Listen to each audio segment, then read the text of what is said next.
Hi,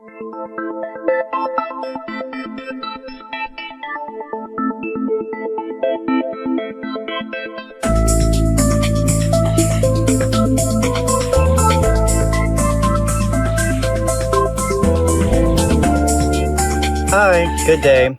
My question for Bashar is it possible for someone to temporarily shift to a parallel reality that looks nothing like their own into the body of a completely different version of themselves that looks nothing like their normal body?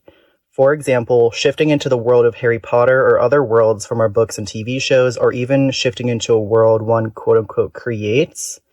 This has been a trend going around for several years online, and I want to know what you can tell us about it. Like, do these fictional worlds truly exist as genuine realities? And are there any risks we should know about? And is this something you would recommend if used in an aligned way, or is it something we should not be doing at this time? Thank you. Understand that it's not that you're actually shifting into those people. The idea is that there are different versions of everyone in different parallel realities as their own people doing different things. The idea is that you are creating a momentary harmonious alignment vibrationally in resonance with them and having a similar experience as if you're looking through their eyes. But they are their own people. You never actually become them per se, but you can experience from a higher level, like the oversoul level, of which you and they may be an extension of the same oversoul. You can experience their life as if you are becoming them, but you actually literally mechanically don't. The idea is you can explore this if you wish. There is nothing really to be afraid of.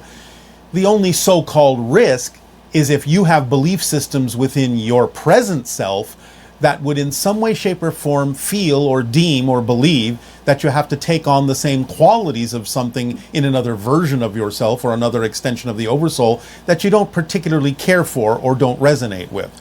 So the idea is there really isn't a risk if you maintain your own identity and realize that all you're doing is exploring to understand the ways in which you can expand your consciousness, identify resonantly with other versions, so to speak, or extensions of the oversoul in different realities. Some of the idea of what you call fantasies do exist in other realities, although not necessarily completely literally in every single detail. But on a spirit level, yes, you can have an absolutely identical representation, because in spirit you can create anything with absolutely no hesitation, no time lag, exactly in perfect replication to anything you have imagined in your physical reality imagination. So the idea is that these things can be experienced, although not. Hello, Tadeo. Nania.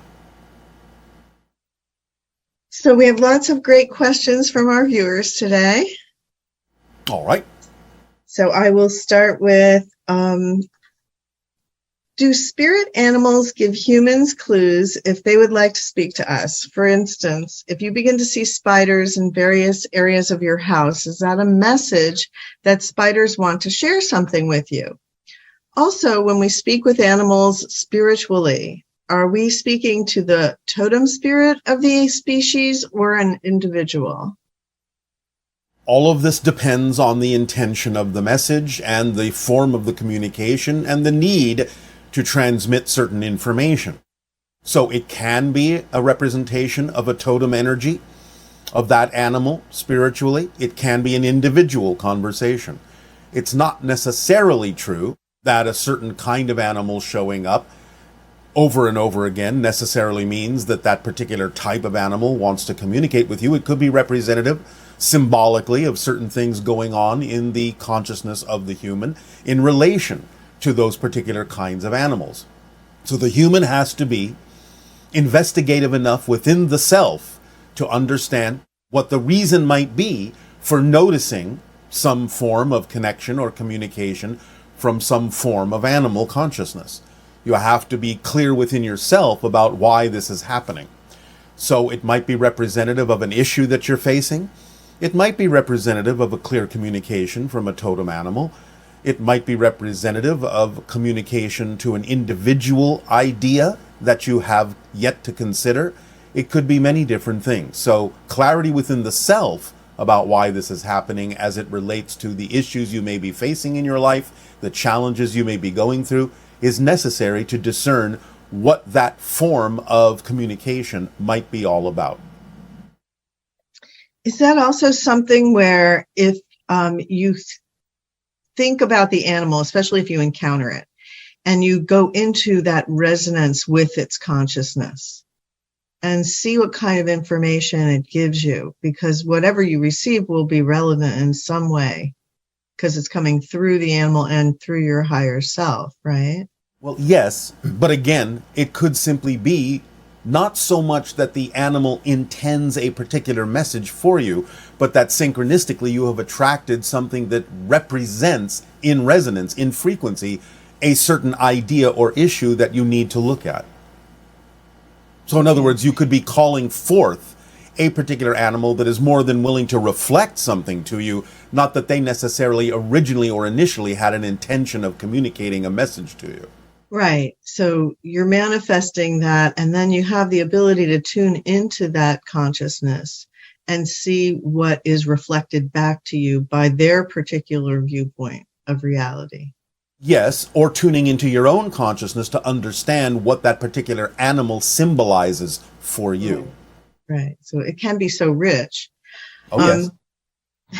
How did the Sasquatch evolve to be so multidimensional, acquiring slipwalking and other high vibrational skills?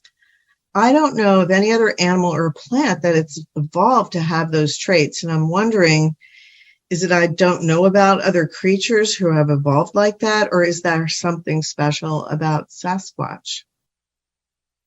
Well, there is, in a sense, something special about the idea of Sasquatch being the original hominid form that evolved on your planet. Now, you already have heard us talk about how cats can see into other dimensions, dogs can see spirits, and so on and so forth. Well, because it's more connected to nature, the Sasquatch hominid already had these abilities and was able, because they are a hominid, to push them with thought processes into a different form of recognition, recognizing parallel realities more clearly, and learning over time how to identify with those parallel realities so strongly, or other dimensions so strongly, that they began to shift into them just by the focus that they concentrated on with regard to their relationship to those particular dimensions or parallel realities, which the animals don't need to do per se. Although there are some animals that can slip in and out of other dimensions from time to time. Some insects have this ability, some mammals have this ability, though it's relatively rare because it's relatively unnecessary for them to do so. However, hominids, being a little bit different in the sense of being the foundation of Homo sapiens, had the ability to contemplate certain things and focus on certain other dimensional or parallel realities they were perceiving with their natural abilities. And so in focusing that way, gave themselves the ability to actually shift in directions that most animals don't need to. It's very interesting. The dimension, most often, that the Sasquatch will shift into, in their own language, is called shunyata, which means emptiness. It is an empty dimension in a sense, not that there isn't something in it, not that there isn't a landscape. But the idea is that it is a place of calm, a place of peace, where nothing else really exists except natural formations and the Sasquatch who are able to visit it. Shunyata, emptiness, peace. Thank you. Yes. In much of the warmer climates of Earth, there seemed to be a constant background sound of insects. Is there a deeper meaning to this resonance that surrounds us? Are we allowing this symphony of sound to impact us individually and collectively in ways that we're not aware of? And can you share how it's impacting us?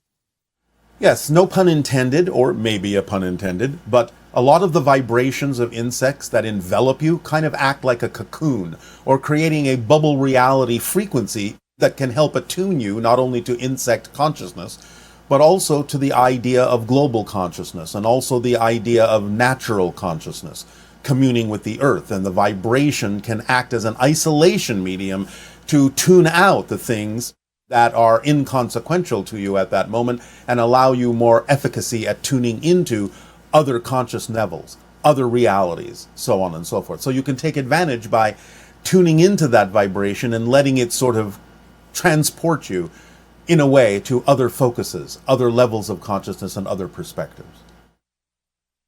Sort of like being surrounded by a buzz. And also the idea that when insects are communicating, is it like on Star Trek where it can actually, if you slow it down enough, you would be able to pick up more information about what's being said? Possibly. It depends upon the form of communication. That may be holographically included within it, so it's not that you're necessarily slowing the whole thing down when you match that frequency, but you might be matching a part of it or aligning with a part of it that contains the ability to extract information from it that you would understand, that you'd be able to translate into your own understanding or language. Nevertheless, the rest of the frequency remains and acts, again, as an isolation bubble to connect you mostly to collective consciousnesses, which the insects excel at. Right, because they are very much the hive mentality, right? Yes. Which is so the individual has a different relationship to the hive mentality. It's much more tuned into what's happening with everybody else. Yes. Is that so? Yes. Our ability to be very individual, how does that serve us in our particular manifestation? Because it allows you to express your uniqueness in service to the whole. In other words, back to the analogy of the puzzle picture. Each piece is of a unique shape, but without that unique shape, the whole picture cannot exist. So we are part of a hive mentality. We just don't necessarily always show our own particular puzzle piece in vibrational harmony. Yes, the idea again is that if each individual validates the true uniqueness and the true self of each unique puzzle piece, then the whole will serve the individuals as the individuals are serving the whole in a very, very effortless sort of way. It doesn't negate the individual, but it allows both to exist in balance, the whole and the individual. Would you say that we're designed to be more individualistically conscious, and then we have to really reach out and join the hive on another level, or always be in tune with it and refocus our attention? In some ways, yes, because then you get to do that from many different, actually an infinite number of unique perspectives, by being an individual that has a unique focus and always reconnecting in different ways to the whole picture. So yes, you are designed to be a co-creator coming from an infinite array of various perspectives that allows creation to expand. It's very exciting. Yes. You've said that the ancient pyramids were designed to assist people in astral projection. So are megalithic structures still in use on other worlds? So are megalithic structures still in use on other worlds? Can you describe one of the more prominent ET megaliths known by the Essassani? And yes. Okay, go ahead. The idea is that that's one of the functions of some of the ancient pyramids, not all of them. It's one of the functions, not the only one, to assist in the idea of astral projection. We've actually shown you a depiction of a megalithic structure that exists on our planet called the Shadok. It's a spiral formation of standing stones and lintels that acts as a gateway and a doorway to other dimensions. So if you wish, you can see this image either in the documentary that was done, First Contact, or an image can be provided and extracted from that documentary that can be shared with all of you. It is called the Shadok, and it is an ancient megalithic structure that is built into the landscape, carved from the landscape into a spiral structure that tunes into various dimensions or locations on the planet. It is an ancient structure on our world. And as far as structures here on Earth, anything come to mind as being, is it in a sense transformative when you're in the presence of the structure? It can be. It depends upon the frequencies and what it is you are willing to align with. Many of the ancient megalithic structures and temples on your planet, especially those that contain pyramids and certain kinds of other temples that were built long ago in your history, have the ability to transport your consciousness and shift your consciousness and focus into other dimensionalities and make connections to other layers and levels of not only your own consciousness, but other levels of consciousness belonging to other kinds of interdimensional beings as well. Can you describe why it is these very large structures, when you're standing next to them, why they impact us the way they do? Because they give off certain frequencies, certain resonances that are designed to do that. In a sense, it's like taking parts of the world, literally the material of the earth, the stone, and understanding that each unique stone structure and each unique stone material has certain frequencies. So it's like a concert in stone. It's like an orchestration of those different frequencies coming together to create a certain effect. Yeah, that's very exciting. So it's almost like a telephone system for us, just built right into the earth that we Yes. can tune into and access a higher